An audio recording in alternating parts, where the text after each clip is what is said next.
since then, you announced you were pregnant, you had a baby, you went on a sold-out tour. Yeah. Like, what is going on? You know what? I feel like I almost had a baby like a year ago, and I'd be like, sometimes like, wait, I just had a baby 4 months ago, because I have done so much. 1 hour, within 1 hour, it's like overwhelming requests. But do not worry, because we will be restocking on the actual drop day on April 15 on Grow Good's birthday.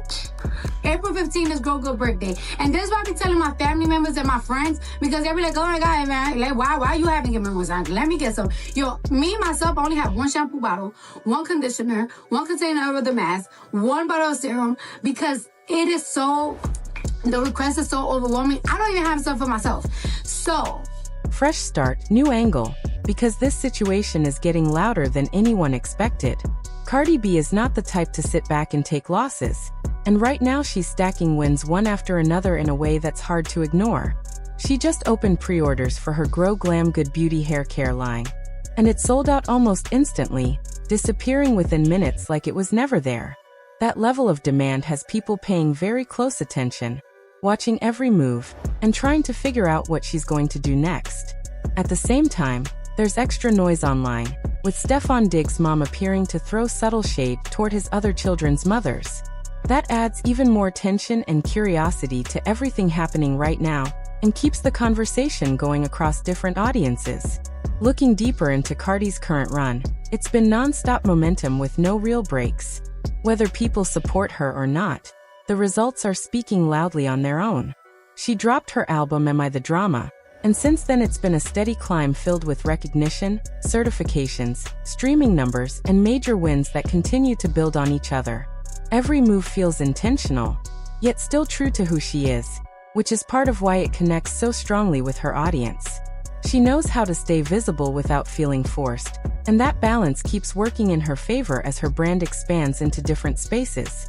When it comes to her business side, especially this hair care line she started teasing about a month ago, it follows the same pattern of building anticipation and then delivering results.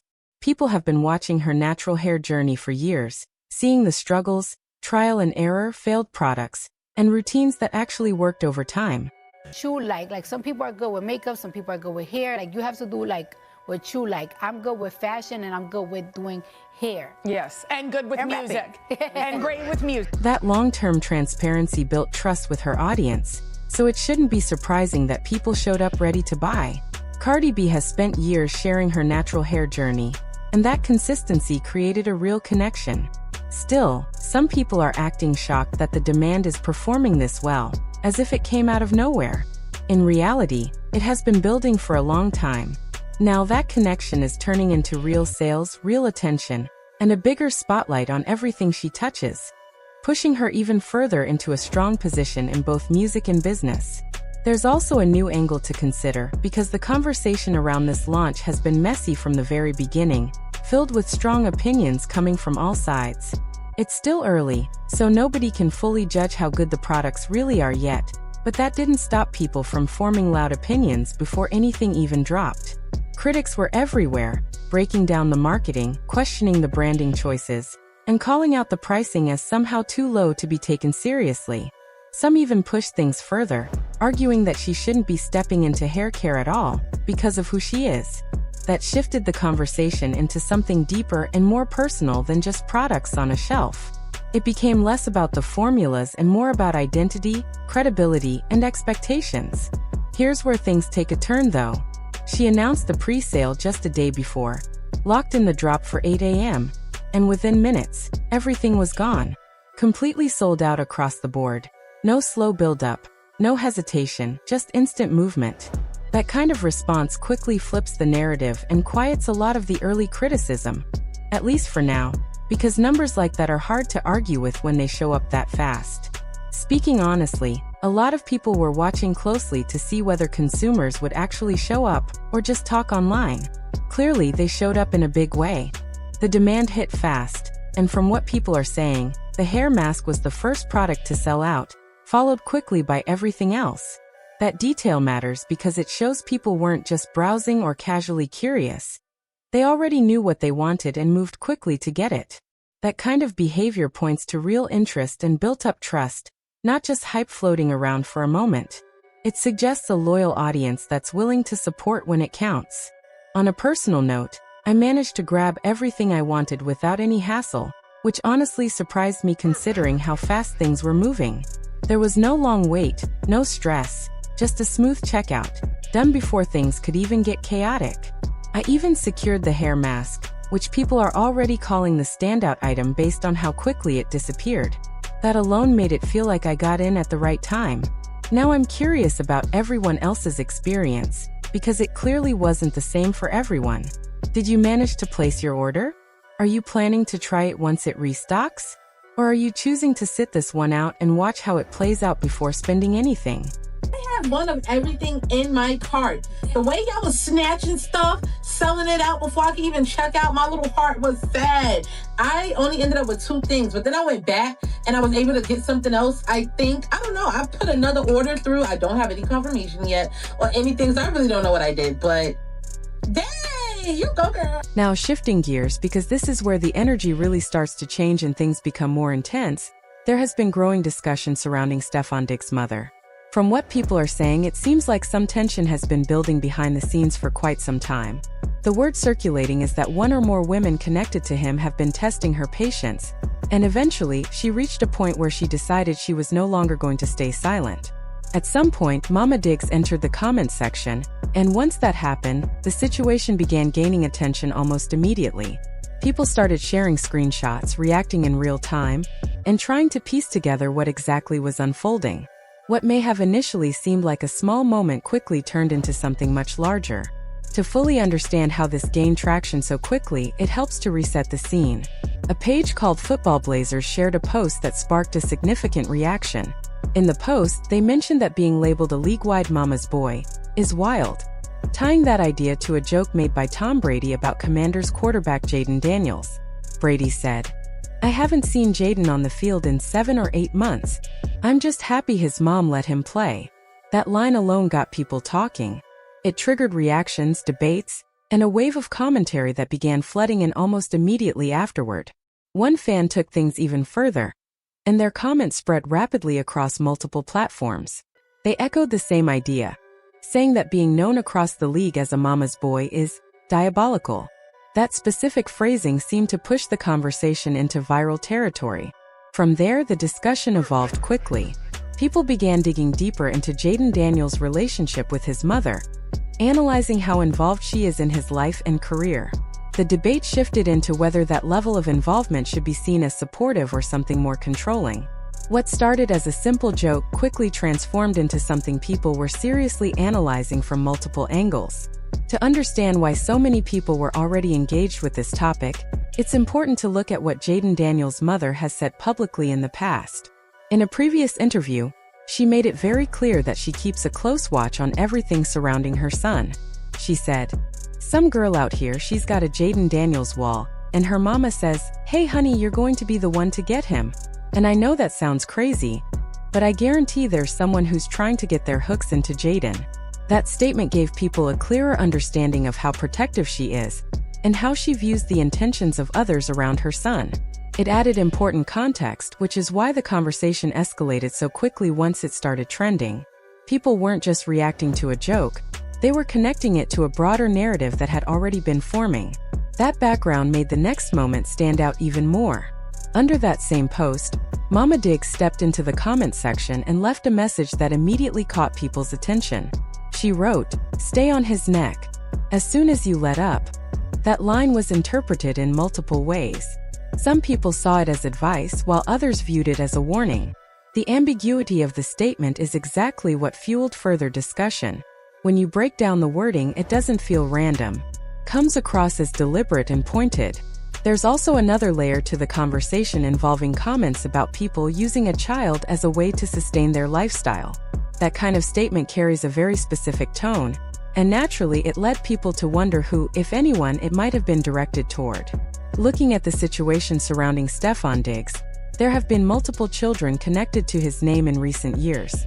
That reality adds complexity and gives people more reason to interpret the message as something personal rather than general. It's worth noting that his brother, Stefon Diggs, has his own family life, which appears separate from what people are discussing here. However, when the focus shifts back to Stefon, the situation becomes more layered in the public eye. With several young children involved, the comment begins to feel less like a broad observation and more like something aimed at a specific situation. That perception is what has people talking, analyzing each word, and trying to connect it to what they believe might be happening behind the scenes. This is where speculation really starts to gain momentum. When it comes to who Mama Diggs could be addressing, many people don't see her statement as broad or general. Instead, it feels targeted, almost as if it's directed toward one particular individual. A large portion of the online conversation has pointed toward one specific baby mother in this situation, someone who is often labeled as the favorite. Interestingly, that label is typically used with sarcasm rather than genuine admiration. That detail alone has kept people engaged and watching closely. The tone of everything being said doesn't come across as casual or accidental. Instead, it feels like built-up frustration finally being expressed in a public space. And once something like that reaches the internet, it tends to take on a life of its own. People begin analyzing every word, every phrase, and every possible implication. They attempt to connect each statement to a specific person or situation, turning a single comment into a much larger narrative. It becomes less about what was said and more about what people believe was meant. Looking at it from another angle, the idea of someone being labeled as the favorite is also being questioned. If that label were truly accurate, many believe it would be more visible and openly acknowledged. Instead, what people are noticing are subtle hints, small posts, indirect messages, and what some describe as Easter eggs scattered over time. This pattern of repeated, subtle signals is what keeps fueling the discussion. It hasn't been a one-time occurrence. It continues to happen, and that consistency is what keeps people invested. Some believe it's all intentional, possibly done for attention or influence. Others think there may be genuine dynamics at play behind the scenes involving Stefon Diggs. The reality is, no one outside of that inner circle truly knows what's real and what isn't. That uncertainty is exactly what keeps people engaged. Everyone is forming opinions based on fragments, short clips, comments, and isolated moments, without having access to the full picture. When you connect all of this back to Mama Diggs' comment, it raises a central question.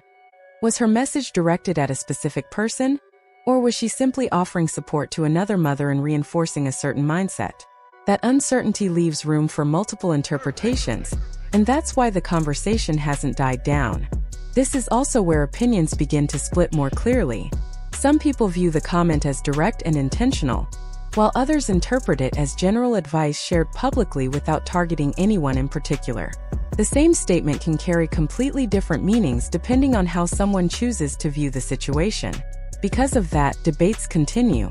People go back and forth, trying to make sense of what they believe is happening behind the scenes.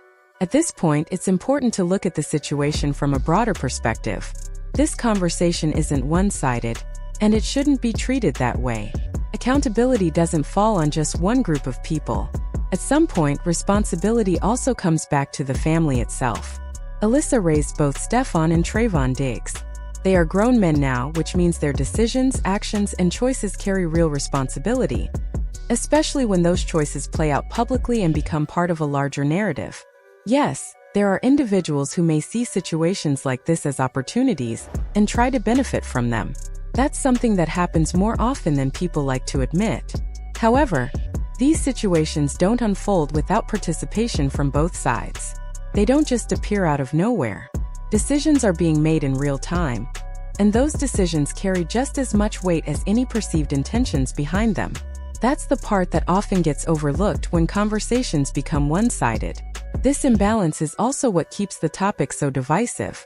Some people focus entirely on one side while ignoring the other. It turns into selective accountability, where one group is heavily scrutinized while another avoids the same level of criticism. If behavior is going to be questioned, it needs to be done consistently.